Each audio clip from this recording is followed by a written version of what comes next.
Bonjour et bienvenue. Aujourd'hui, on va s'intéresser à quelque chose d'assez fascinant, un lien vraiment surprenant que des recherches récentes ont mis en lumière. On parle du rapport entre les symptômes bien connus de la ménopause et la santé de nos intestins. Oui, vous avez bien entendu, nos intestins.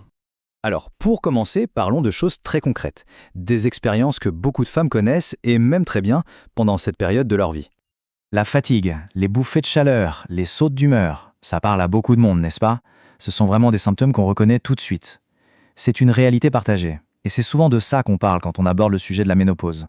Et attention, ce n'est pas juste une impression, ces chiffres sont là pour le prouver. D'après une statistique de l'INSERM, on parle de 87% des femmes. C'est énorme, ça montre bien à quel point ce phénomène est presque universel.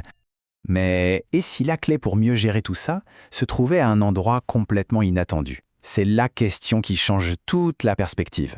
Et c'est ce qui nous amène au cœur de notre sujet aujourd'hui, le fameux microbiote intestinal. Alors, plongeons un peu dans la science derrière tout ça. On va explorer cette connexion assez fascinante entre les hormones, qui changent à la ménopause, et ces milliards de micro-organismes qui habitent en nous. Alors, le microbiote, qu'est-ce que c'est exactement?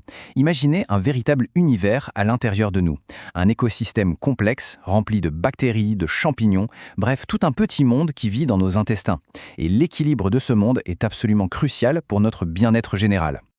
Et voilà, on arrive au lien direct. La chute des œstrogènes pendant la ménopause, ça ne se limite pas à affecter le système reproducteur. Non, ça vient perturber directement cet écosystème, ça change la composition même de notre flore bactérienne. Le contraste est saisissant. D'un côté, avant la ménopause, on a un certain équilibre hormonal qui aide à maintenir un microbiote sain, qui protège. Et puis pendant, tout bascule. Cette modification hormonale entraîne toute une cascade de changements. Ça se passe au niveau intime, mais aussi au niveau intestinal. Et le résultat, c'est que l'organisme devient plus vulnérable. Bon, si le problème de base, c'est un microbiote qui est perturbé, la solution semble assez logique, non? C'est en tout cas ce que suggère la source. On se tourne vers une solution ciblée, les probiotiques. Et là, l'article met en avant 5 bénéfices clés. D'abord, le soutien digestif. Assez logique, ça soulage les ballonnements, ce genre de choses. Deuxièmement, le renforcement immunitaire. Un intestin en bonne santé, c'est la base de bonne défense. Troisième point, et pas des moindres, la gestion du poids. On a aussi le soutien à la santé vaginale, super important. Et enfin, un de mes préférés, l'amélioration de l'humeur et du sommeil. Et oui, grâce à ce fameux axe intestin-cerveau. Mais, et c'est un mais vraiment important, attention, tous les probiotiques ne sont pas les mêmes, loin de là. La source insiste beaucoup là-dessus, ce n'est pas un probiotique en général. Pour avoir des résultats, il faut choisir la bonne souche, la souche spécifique qui va cibler le bon symptôme. Et ce tableau est génial pour ça. Il nous montre vraiment les outils qu'on a à notre disposition. Pour chaque symptôme, ou presque, il y a une souche qui peut aider. C'est une approche super précise, presque chirurgicale, pour aller rééquilibrer le microbiote là où il faut. Et s'il y a une star parmi toutes ces souches, d'après l'article, c'est le Lactobacillus gasseri. C'est vraiment la plus étudiée pour la ménopause. Et ses bénéfices sont multiples. Ça va de l'aide à la gestion de la graisse abdominale, au soutien de la flore intime et même, indirectement, au bien-être émotionnel. Encore une fois, grâce à cette connexion intestin-cerveau. Ok, donc on a la bonne souche, c'est un super début.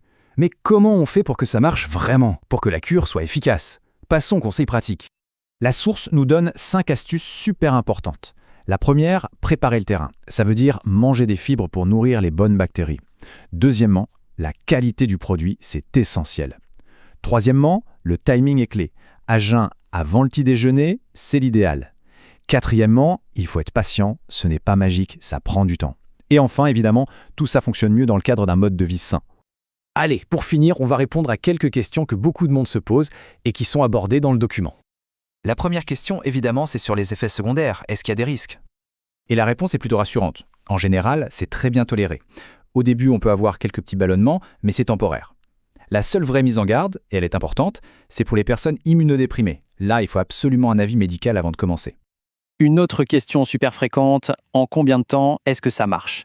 Quand est-ce qu'on voit des résultats? Alors là, il y a 2 vitesses. Pour le confort digestif, on peut sentir une amélioration assez vite, en quelques semaines. Mais pour les effets plus profonds, ceux sur le poids ou sur l'humeur, là, il faut être patient. Ça peut prendre 2 à 3 mois. Il faut laisser le temps à l'écosystème de se reconstruire. Et une question cruciale pour celles qui suivent un traitement hormonal de la ménopause, le fameux THM. Est-ce que c'est compatible? La réponse est un grand oui. D'après la source, il n'y a aucune contre-indication. Mieux encore, les 2 approches pourraient même se compléter, travailler ensemble pour un meilleur résultat. Ce qui nous amène à la question de fin. Et si finalement, rééquilibrer tout ce petit monde à l'intérieur de nous, notre écosystème intérieur, si c'était ça la clé pour vivre cette transition de manière plus douce, plus sereine? C'est une piste de réflexion vraiment intéressante. Et si la clé était là, juste sous notre nez, ou plutôt dans notre intestin?